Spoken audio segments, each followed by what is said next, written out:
चल उड़ जा रे पंछी के अब जे देश हुआ गाना।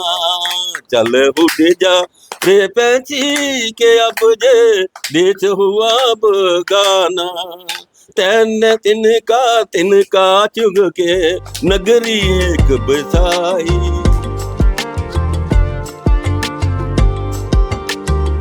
हमने 3 उग्रवादी मारे, लेकिन मेरे को 10 रुपए का रिवार्ड तक नहीं मिला।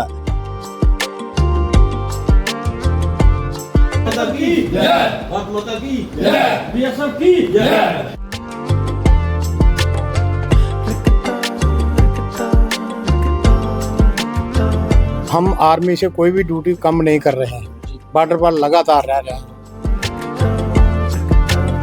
हमारा दुख ये है कि हम उनसे ज़्यादा ड्यूटी करते हैं, हमें कोई रेस्ट नहीं मिलती, टाइम पर छुट्टी नहीं मिलती।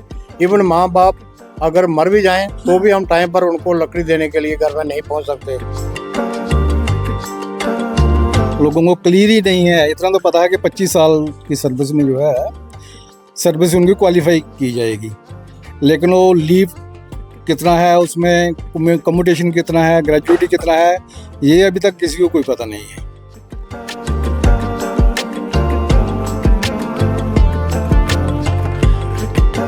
जैसे सीमाओं की रक्षाओं के लिए हमारी सेना ज़रूरी है, वैसे ही भारत के अंदर चाहे नक्सल हिंसा हो, चाहे कश्मीर में आतंकवाद या फिर कभी कोई और दिक्कत, सेंट्रल आर्म्ड पैरामिलिट्री फोर्सेस हमेशा एक्टिव रहती हैं।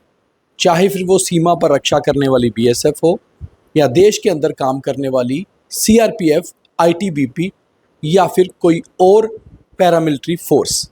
मगर इनके जवानों की एक दिक्कत रही है, इन्हें लगता है कि सेना की तरह देश में इन्हें ट्रीट नहीं किया जाता, खास तौर पे बात जब 1 रैंक 1 पेंशन की आती है। तो आज का चाय टॉक इन्हीं सेंट्रल पैरामिलिट्री फोर्सेस के वेटरन्स के साथ, जिनके कुछ मुद्दे भी हैं, और ये भी जानेंगे कि इनकी रिटायर लाइफ चल कैसी रही है।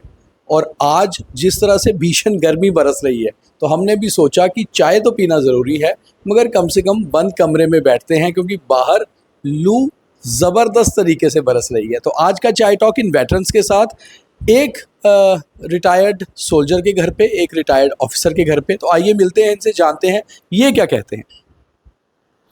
वैसे तो रिटायरमेंट के बाद का सबका जीवन लगभग सेम ही होता है। चाय में चीनी कम हो गई होती है और जीवन की रफ्तार भी धीमी, मगर फिर भी चलते रहना जीवन का नाम है। बड़ी बात यह है कि अगर आप पैरामिलिट्री फोर्सेस से रिटायर हो तो फिर कम से कम थोड़ी एक्टिवनेस ज़रूर है, क्योंकि आपका जीवन ही ऐसा रहा है कि एक्टिव रहना आपकी मजबूरी भी है और आपकी लाइफ का डिसिप्लिन भी। तो आज हम हैं सेंट्रल आर्म्ड पुलिस फोर्सेस के वेटरन्स के साथ।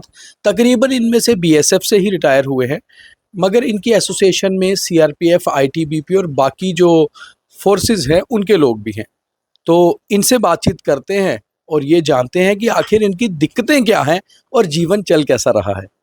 गुप्ता साहब, स्वागत है आपका सबसे पहले द न्यूज़ रूम 24 आवाज़ के चाय टॉक में ख़ास तौर पे। और आपने बड़ा अच्छा होस्ट किया है चाय।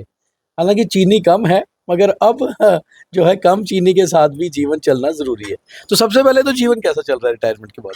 सबसे पहले मैं अपनी central armoured police forces welfare association की तरफ से द न्यूज रूम 24 का जो है हार्दिक स्वागत करते हैं कि उन्होंने अपना कीमती समय निकाल के हम लोगों के जो बुढ़ापे के दिन कैसे बीत रहे हैं उसको जानने की कोशिश की है। इसी बहाने एक अच्छी चाय मिल गई आपसे जी। ये हमारी खुशनसीबी है कि आप आए हो, और हमारे साथी जो भी आए हैं सारे, इन सब का भी स्वागत है।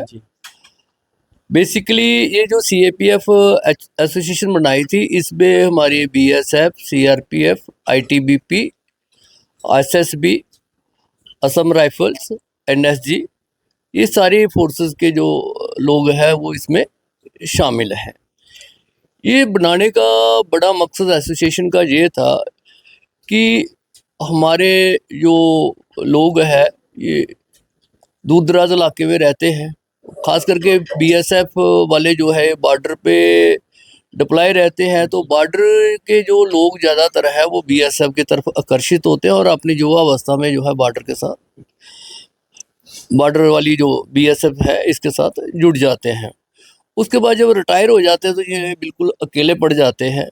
कई लोगों का रिटायरमेंट के बाद पेंशन के मुद्दे हैं, कईयों की डेथ होने के बाद फैमिली पेंशन का है, और इसके अलावा बीएसएफ ने बहुत सारी वेलफेयर की स्कीमें चलाई हुई हैं, तो उनका भी जो फ़ायदा है, किसी बच्ची की शादी में उनको मिल पा रहा है या नहीं मिल पा रहा, प्रोसीजर पता नहीं चलता है। तो ये एक एसोसिएशन हमने बनाई है और हमने अपनी जो इसकी सालाना एक मीटिंग करते हैं, जो हमारी वीर नारियाँ हैं उनको भी वहाँ पे सम्मानित किया जाता है और लोगों की समस्या सुनी जाती है।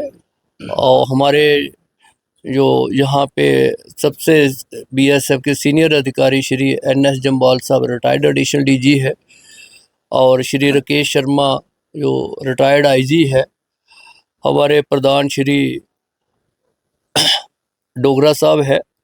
तो ये सब लोगों को जो मुद्दे होते हैं हम अपने सीनियर रिटायर्ड अफसर के पास पहुंचाते हैं और वो उस तरीके से जो है कंपाइल करके जो है इंफॉर्मेशन जो है आगे करके हमारे मुद्दे हल कराने में कोशिश करते हैं। हमारे सबसे बड़ा मुद्दा जैसे मुझे समझ आ रही है गुप्ता साहब की आपका यही है कि जैसे आर्मी में कोई रिटायर होता है तो उसके बाद उसी रैंक की पेंशन, जिसको लेकर लंबी लड़ाई भी आर्मी वेटरन्स ने लड़ी कि 1 रैंक 1 पेंशन किया जाए, और मोदी सरकार आने के बाद वो हुआ भी। आपका भी सबसे बड़ा मुद्दा वही है?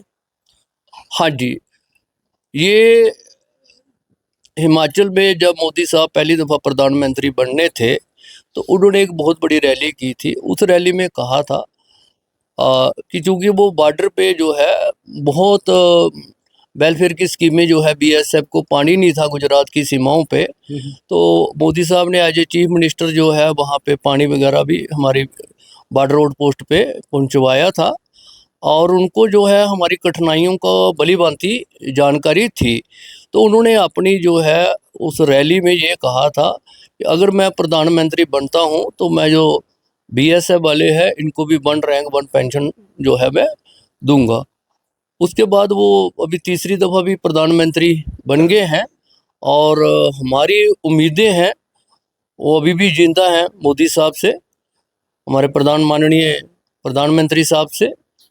हम उम्मीद कर रहे हैं कि किसी न किसी दिन हमारी जो आवाज़ है, जो वादा वो अपना भूल गए हैं, शायद हम लकी हों कि न्यूज़ रूम 24 की ही आवाज़ उन तक पहुँचे और वो उनको याद आए कि मैंने ये प्रॉमिस किया था और इस चीज़ के बारे में सोचे। चलिए, सीएपीएफ जो वेटरन्स एसोसिएशन है वो तो अपनी लड़ाई जारी रखेंगे, मगर इनकी लड़ाई में इनकी आवाज़ हम भी बनेंगे, कोशिश करेंगे इनकी बात आगे पहुंचे और सरकार इनकी बात सुने। मगर बड़ी बात यह है कि रन ऑफ कच्छ से लेकर अखनूर तक जितनी भी अंतर्राष्ट्रीय सीमा है वहां पर बीएसएफ लगातार एक्टिव है, और ऑपरेशन सिंदूर में आपने देखा कि सेना के साथ बीएसएफ ने भी अपना रोल बखूबी निभाया। मगर 2 तरह की बीएसएफ है, एक वो बीएसएफ के जवान जो अभी वर्दी में कैमोफ्लेज में पाकिस्तान के सामने सीना तान कर खड़े हैं, और दूसरे ये जवान जिन्होंने कभी सीमाओं की रक्षा की है और आज ये अपनी लड़ाई लड़ रहे हैं। और ये लड़ाई क्या होती है, कोई भी फौजी जो रिटायर होके आता है, कोई भी आर्म्ड फोर्सेस का पर्सन जो रिटायर होके आता है, उसकी एक ही ख्वाहिश होती है, तमन्ना, कि कम से कम उसकी पेंशन समय पर बढ़ती रहे, उसको टीएडीए मिलता रहे, और जो उसका हक है कम से कम वो मिले। क्योंकि एक लड़ाई आपने दुश्मन से लड़ी होती है और दूसरी लड़ाई फिर आपकी सरकार के साथ शुरू हो जाती है। तो अब ये सेकंड पार्ट है लड़ाई का, और हमारे साथ ये जो वेटरन्स हैं यही अपनी कहानी सुना रहे हैं। कहानियाँ बहुत होती हैं, एक कहानी हमारे यहाँ पर इनके स्पोक्स पर्सन बोधराज जी है, उनकी भी है।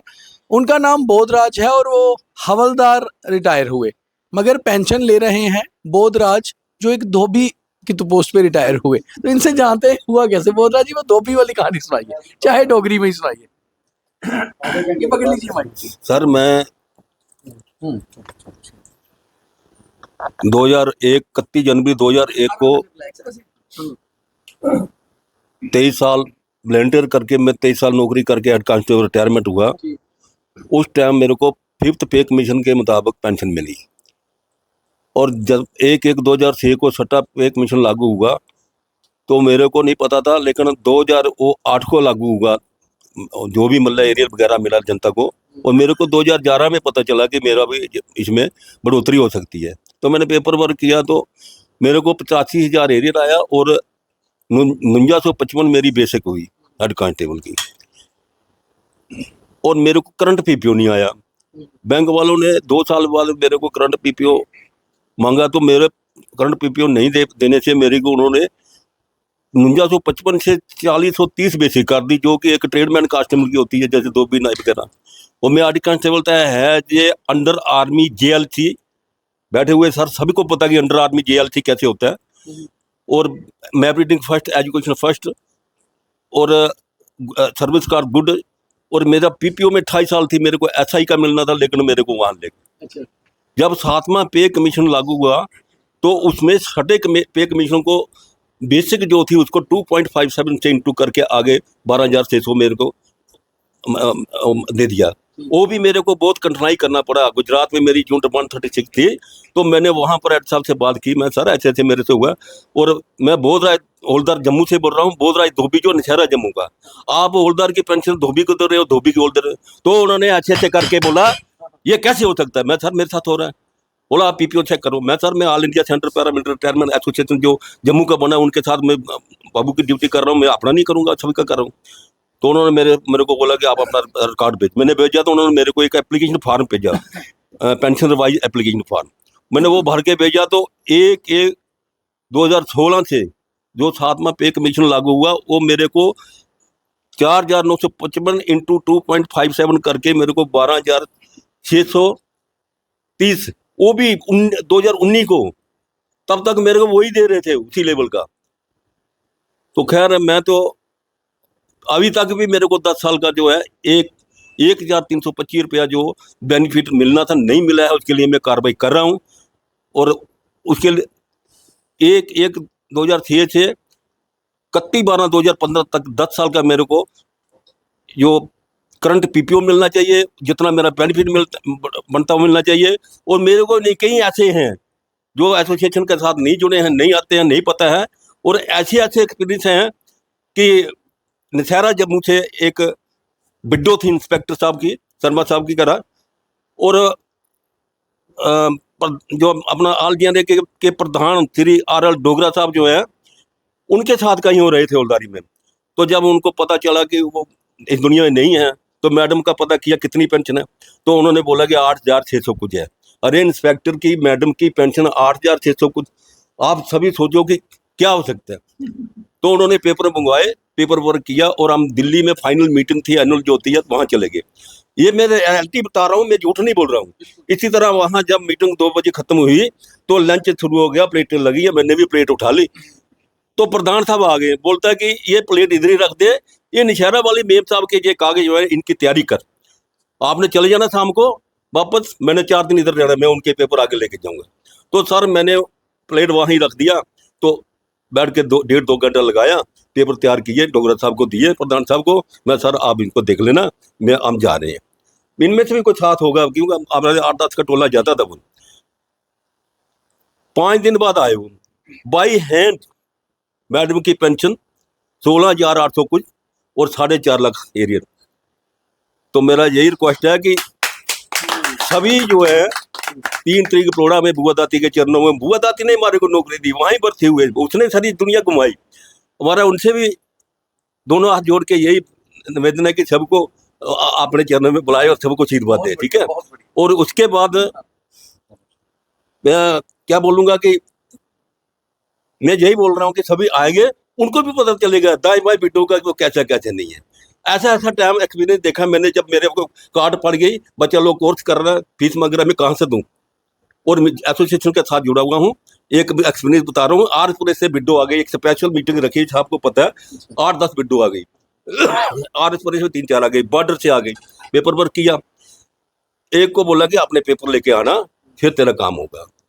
उसे 1 हफ्ते बाद फोन किया, मैं नहीं आ सकती, मेरा बच्चा बीमार हो गया, आप खुद आ जाओ।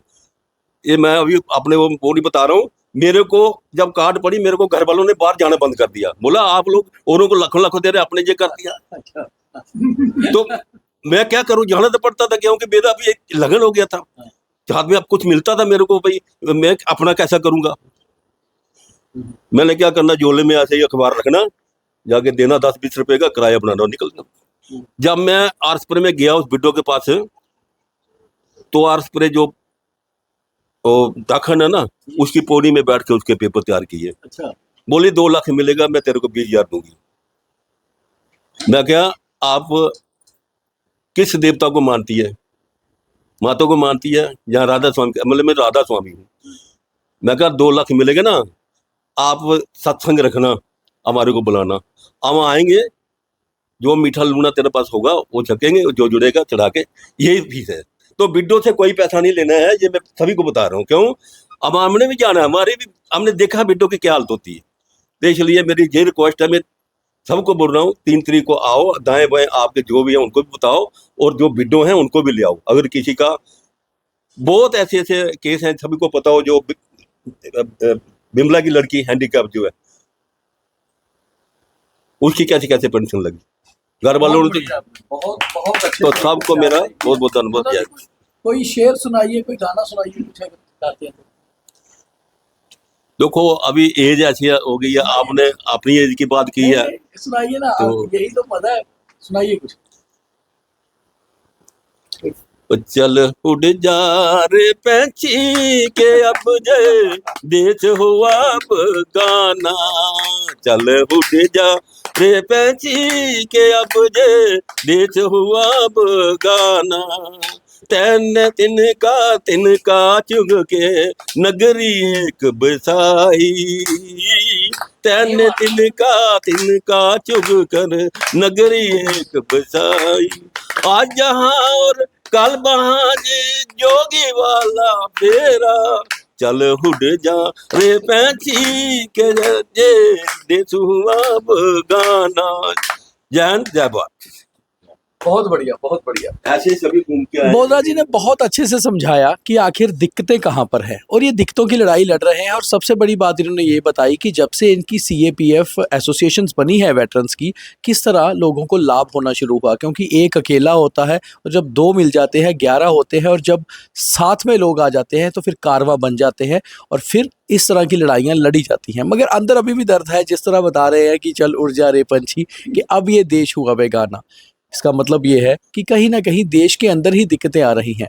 तो हम अभी और लोगों से भी बात करेंगे, ये समझने की कोशिश करेंगे कि रिटायर लाइफ में भी अपने एसोसिएशंस के लिए, अपने लोगों के लिए, कलीग्स के लिए किस तरह से ये लोग अपनी लड़ाइयाँ लड़ रहे हैं। आपका क्या नाम है? श्यामलाल जी, श्यामलाल जी, कहाँ रहते हैं आप? बलौड़ा में सर। लोड़ा। क्या आजकल कैसी चल रही है जिंदगी? ठीक चल रही है, टाइम हैंड टू माउथ ही चल रहा है जी। क्या करते हो उन तो? बस वो कुछ नहीं, पेंशन थे। हाँ, बच्चे क्या करते? बच्चा प्राइवेट नौकरी करता है सर। हाँ, एक बेटा शादी। रिटायरमेंट के बाद दिक्कतें ज्यादा नहीं, पहले ज्यादा ही हैं? महंगाई के हिसाब से दिखते हैं तो बढ़ती रहती हैं सर, थोड़ा बस ठीक पर है। एसोसिएशन के करने जुड़िए कोई फायदा होता है? हाँ जी, फायदा हर किस्म की जानकारी होती है, किसको क्या बेनिफिट मिल रहा है, कहाँ जाना है, किसकी प्रॉब्लम है, पैरामिलिट्री फोर्स की पूरी की प्रॉब्लम हमें जानकारी रहती है, क्या क्या हर आदमी। हम तो यही कहते हैं सब आए। आपका क्या नाम है? मेरा पुरुषोत्तम लाल। विनोदम जी, कहाँ है घर? मेरा घर विलेज शेरी पड़ता। अच्छा। तो कैसा चल रहा है जीवन, कैसा चल रहा है? जीवन तो बहुत अच्छा चल रहा है। बच्चे अपने अपने काम में चले जाते हैं सुबह उठ करके, किसी की प्राइवेट है, किसी की गवर्नमेंट की नौकरी है, और हम उनके बच्चों की देखभाल कर रहे हैं अभी, और क्या करना है। रिटायरमेंट लाइफ अच्छी जी रहे हो? रिटायरमेंट लाइफ तो हम अच्छी जी रहे हैं, लेकिन एक बात है, रिटायरमेंट का, जैसे मैं आया हूँ घर में, पैसा भी जमा किया गवर्नमेंट के पास, 60,000 रुपया मैंने जमा किया है गवर्नमेंट के पास। और जब जीवल चौक में जहाँ हमारा मेडिसिन की दुकान है, वहाँ जाओ तो कोई बैठने की जगह नहीं, कोई पानी पीने की जगह नहीं, जैसे भेड़ बकरियां बांध के रखी हैं जहाँ पर, उससे भी गंदी हद। हाँ, कहाँ की बात कर रहे हैं आप? नहीं उधर किसी की बात। एक 30 किलोमीटर से मैं घर से चल के आया, 200 रुपया मैं किराया जाने का दिया, 200 आने, पूरी दिहाड़ी मेरी टूट गई। बच्चे मेरे दर बदर खज्जल हो रहे हैं। वहां पर गैस की 4 टैबलेट दे के भेज दिया, 1000 रुपया मेरा महीने का मेडिकल जा रहा है, 60,000 का सूद कितना बना। मेरे को क्या बेनिफिट है गवर्नमेंट की तरफ से, मेरे को ये बताइए आप। मेरे लिए नहीं है, हर आदमी, इनमें से सभी को पूछिए आप, क्या वहाँ कोई फैसिलिटी है हमारी? कुछ नहीं है, खाली पैसा इकट्ठा कर लिया गवर्नमेंट ने। कोई 2 पैसे की फैसिलिटी नहीं है। बाकी मैं घर से बहुत अच्छा हूँ, घर में मेरा सब ठीक ठाक है। मेरी कितने साल हो गए रिटायर हुए? जी, कितने साल हो गए रिटायर? मेरे को 25 साल हो गया घर में रिटायरमेंट आए हुए, और मेरी फैमिली पूजा पाठ करती है। उसी की देन से मेरे बच्चों की नौकरियां भी लगी हैं, मैंने कुछ नहीं किया। वो 24 घंटे के अंदर 8 घंटे पूजा ही करती है, उसको पता नहीं है दुनिया के मैं कहाँ हूँ क्या नहीं। 8 घंटे उसने लगातार पूजा करनी ही है। आप भी करते हैं? आप रिटायरमेंट लाइफ में आप भी पूजा पाठ की तरफ जाते हैं? मैं कुछ नहीं करता, मैं सिर्फ सादा आदमी हूँ। अपना बच्चों से खेला खुला और टाइम पास किया, और ना ही मेरे को बीएसएफ से कोई खास इतना। मैं गुस्से में आया हूँ बीएसएफ से। अच्छा, हाँ, मैं गुस्से में, क्योंकि मैंने 3 उग्रवादी मारे, मेरे को कुछ नहीं मिला। कब की बात है? मैं सोरा कब की बात है 97 बताइए? के अंदर मैं आईएएस ड्यूटी किया था 97 में, मैं श्रीनगर। अच्छा। उस टाइम में उग्रवाद चल रहा था। सुनील साहब मेरे कॉम्बरिंग कमांडर थे। अपसेटिंग कमांडेंट साहब आए थे, असम के थे। वो बेचारे बहुत अच्छे थे, वो मेरे पास कुर्सी लगा के बैठे थे, और मैं विजय खड़को से एलएमजी लेकर के 3 मंजिला छत के ऊपर बैठा था 12 बजे की लाइन पे, और 10 गज के ऊपर उग्रवादी किचन में थे, और मैं जहां से लगातार फायर कर रहा था। 4 जवान मेरे साथ थे। जो अपसेटिंग कमांडेंट था वो बेचारा 4 दिन 10 दिन के बाद चला गया। उसने एप्लीकेशन मेरी फोर्स हेडक्वार्टर में भेज दी। जो दोबारा जो है कमांडेंट आया, उसने मेरा कुछ नहीं किया। जब भी उसको रिपोर्ट करनी दरबार में, उसने हंस के टाल देना, बस कुछ नहीं। मैं गुस्से में घर में आ गया। मैंने 31 साल नौकरी की है, और मेरे को गवर्नमेंट की तरफ से जो मेरे को वेलफेयर मिलना चाहिए मेरे को नहीं मिला। मैंने 3 उग्रवादी मारे हैं। अगर मेरा झूठ है, कमांडेंट को बुलाओ। अगर कमांडेंट बोलता है कि इसने नहीं फायर किया, नहीं मारे हैं, तो मेरे को समुद्र में फेंक दो, जिंदे को फेंक दो। मैं गुस्से में आया हूँ बीएसएफ से, मेरा कुछ नहीं किया उन्होंने भी उधर। मैं कितनी बार एप्लीकेशन दिया दरबार में रिपोर्ट करने, कुछ नहीं दिया। हंस के अभी हम लिख देंगे, अभी हम। दिलीप साहब मेरे कॉम्बरिंग कमांडर थे, कॉम्बरिंग कमांडर नहीं गया उस दिन। सब इंस्पेक्टर 2 थे, वो नहीं गए। पुरुषोत्तम लाल कॉम्बरिंग कमांडर की कमांड करके सीओ साहब को वहां पर बबीना चौक में आकर के रिपोर्ट दिया कि मैं इतनी नफरी लेकर के हाजिर हूँ आपके साथ, अब चलो कहाँ जाना है। फिर मैं सोरा के अंदर जा करके वो किया। वहां पर कोर कमांडर साहब आए थे, ब्रिगेड कमांडर आर्मी के आए थे, 3-4 यूनिटों के आदमी वहां इकट्ठे हुए थे। तो हमने 3 उग्रवादी मारे वहां पर, लेकिन मेरे को 10 रुपए का रिवार्ड तक नहीं मिला। जब किसी में माड़ी हो तो कुछ नहीं है, लेकिन मैं जहां पहुंचा हूँ अपनी औरत की वजह से। मेरी औरत जो 8 घंटे पूजा करती है, उसने मेरे बच्चों का भविष्य भी बना दिया, और मैं अभी अपने घर में अच्छा खा रहा हूँ, अच्छा पी रहा हूँ। लेकिन गवर्नमेंट की तरफ से कोई वो नहीं है, पेंशन भी कुछ नहीं है। जैसे बोधराज जी बता रहे हैं, इन्होंने बहुत लिखा है।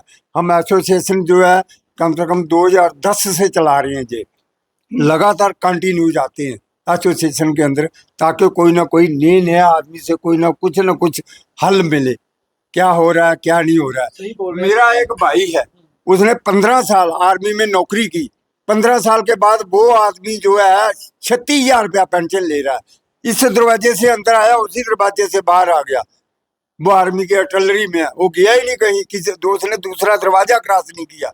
पुरुषोत्तम लाल ऑल राउंड पूरे इंडिया के अंदर घूमा है। मैं बहुत गरीब था, पैसे की जरूरत थी, इसलिए मैंने बोला नीरू ग्रेज जहां बेचना है, तोशा मैदान में जहां बेचना है, चाना गली में जहां बेचना है। 71 की लड़ाई में मैं चाना गली में था, एलएमजी मेरे पास थी। 71 की लड़ाई में मैं चाना गली में रहा हूँ। और कोई किसी ने 10 रुपए का कोई आप बोल रहे थे, बोल रहा है जी आपको फलाना लेटर मिलेगा, आपको फला, तो हमने लिख के भेजा, कुछ नहीं किसी ने किया। जब आदमी घर में आ जाता है, पीछे जो बैठे हैं, सबसे बड़ी हमारी कमजोरी बीएसएफ की ये है, हमारे दफ्तरों में सिविल आदमी बैठे हैं। हमारे क्या है, सिविल आदमी बैठे हैं। वो अगर मेरे साथ कोई आपका दर्द समझते नहीं, वो आपका दर्द नहीं समझते। मेरा नहीं है, सभी जवानों आपका मतलब बीएसएफ का। हाँ, पूरी बीएसएफ का, पूरी सीआरपी दिन रात ड्यूटी कर रही है। आईएस क्या नाम है, एसएसबी, सीआईएस सब 7 महकमे हैं हम, हमारे को छुट्टी नहीं टाइम पे मिलती है। वेटरन वॉरियर्स की कैप्स तो पहनी है, मगर परशोत्तम लाल जी का गुस्सा बिल्कुल जायज है। 1997 में कश्मीर में जब इंसर्जेंसी थी और बीएसएफ आतंकवाद से लड़ रही थी, उस समय परशोत्तम लाल ने अपनी टीम के साथ एक एनकाउंटर में 3 आतंकियों को मार गिराया। गुस्सा इसी बात का है कि अवार्ड तो दूर, कम से कम रिवार्ड तो मिल जाता। कंपनी कमांडर चेंज होते गए और इनकी बात हंसकर टालते गए। आज रिटायरमेंट का जीवन तो अच्छा जी रहे हैं, मगर पिछले दर्द इन वाइट कैप्स के अंदर कहीं ना कहीं दबे हुए हैं। और लोगों से भी बात करते हैं। आपका क्या नाम है? मेरा नाम खेमराज शर्मा है। खेमराज शर्मा, मैं बीएसएफ से असिस्टेंट कमांडेंट रिटायर आया हूँ। जीवन अभी बढ़िया है। मैं अप्रैल 2009 को रिटायर आया था। अच्छा।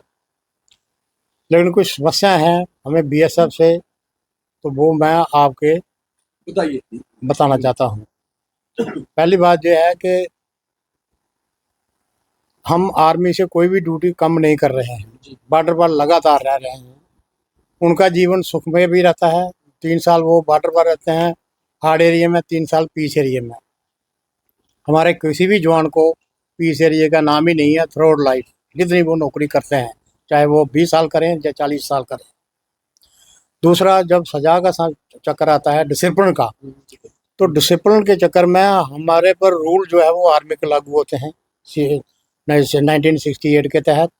लेकिन जहाँ पर जब पेंशन का सवाल आता है तो आर्मी वालों के उनके अपने रूल हैं। उनकी आर्मी, एयरफोर्स, नेवी की, वो उनके रूल से उनको पेंशन मिलती है। चाहे वो 10 साल करें, चाहे वो 15 साल करें, उनको पूरी पेंशन मिलेगी और एक रैंक ऊपर की पेंशन मिलेगी रिटायरमेंट पर। ये जो आज ज्यादा दिक्कतें आपकी हो रही हैं, इसका एक कारण महंगाई भी है, क्योंकि महंगाई नहीं है बड़ी है और आप लोगों की पेंशन उतनी नहीं। महंगाई नहीं है, महंगाई तो सबके लिए है। आर्मी के लिए भी तो महंगाई है, एयरफोर्स के लिए भी तो महंगाई है। सवाल यह है कि हमारा दुख ये है कि हम उनसे ज़्यादा ड्यूटी करते हैं, हमें कोई रेस्ट नहीं मिलती, टाइम पर छुट्टी नहीं मिलती। इवन माँ बाप अगर मर भी जाएं तो भी हम टाइम पर उनको लकड़ी देने के लिए घर में नहीं पहुंच सकते। बीवी घर में बीमार है, हॉस्पिटल में है, डिलीवरी होनी है, तो डिलीवरी होने के 5-10 दिन बाद में पहुंच पाते हैं, हम पहले नहीं पहुंच पाते। तो हमारा यही निवेदन है सरकार से कि जैसे आर्मी को इन्होंने दिया है 1 रैंक 1 पेंशन, तो जितने भी सीपीयूज हैं कम से कम उनका भी ख्याल करते हुए उनको भी कम से कम एक बार तो 1 रैंक 1 पेंशन दे दें।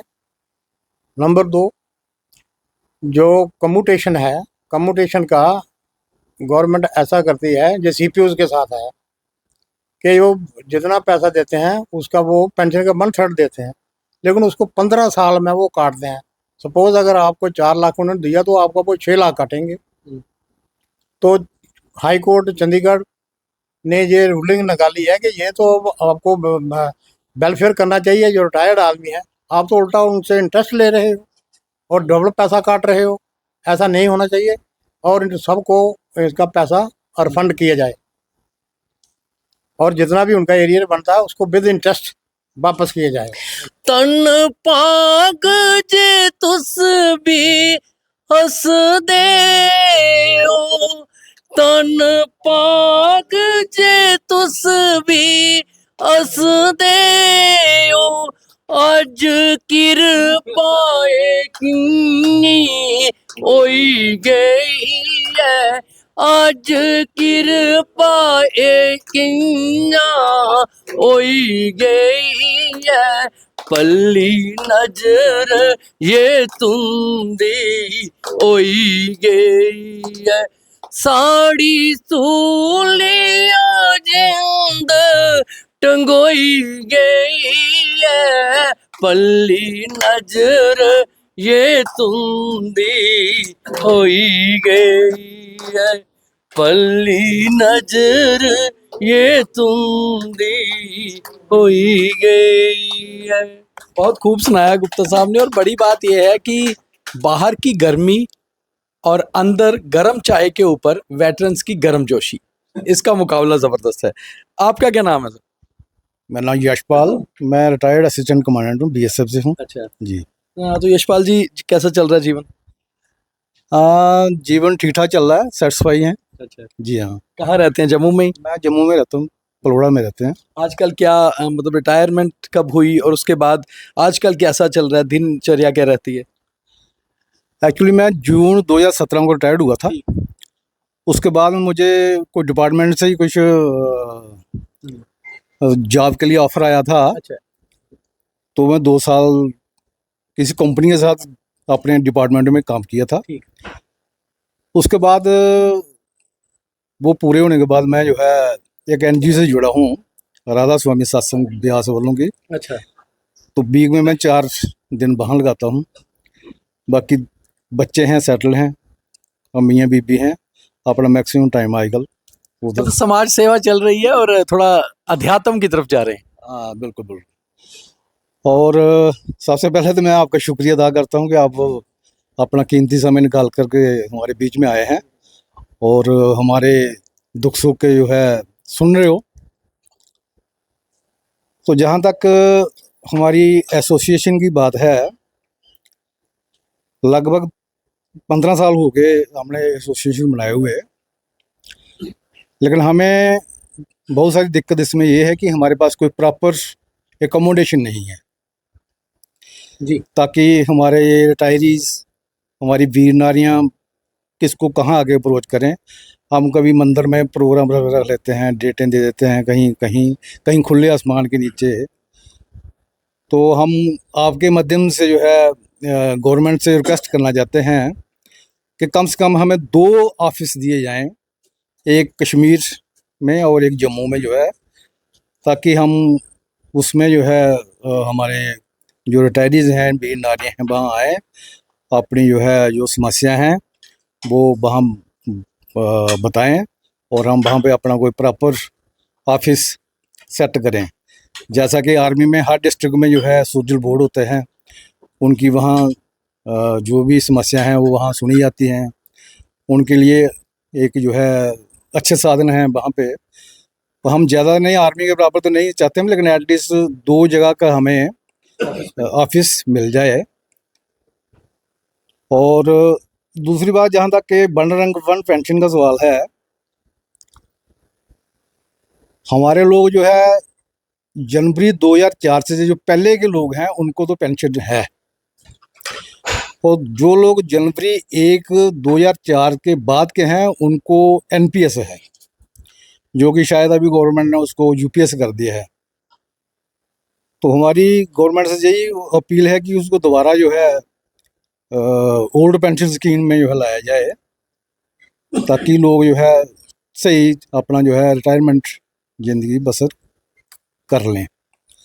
और जहाँ तक यूपीएस का सवाल है, यूनिफाइड पेंशन स्कीम है, इसमें अभी तक जो है लोगों को क्लियर ही नहीं है। इतना तो पता है कि 25 साल की सर्विस में जो है सर्विस उनकी क्वालिफाई की जाएगी, लेकिन वो लीव कितना है, उसमें कम्यूटेशन कितना है, ग्रेजुएटी कितना है, ये अभी तक किसी को कोई पता नहीं है। रिटायर्ड भी हो गए हैं और जीवन भी अच्छा चल रहा है। जीवन में दिक्कतें नहीं हैं, दिक्कतें बल्कि वही हैं जो सर्विस करके आए, उसके जो प्रावधान, जो स्कीम्स, जो पेंशन्स मिलनी चाहिए वो नहीं मिल पा रही। दिक्कतें ये भी हैं कि वेटरन्स एसोसिएशन तो खुद से बनाई है, मगर सरकार की ओर से कोई दफ्तर मिल जाए तो कम से कम बैठ के वहाँ पर एक सिस्टमेटिक काम हो।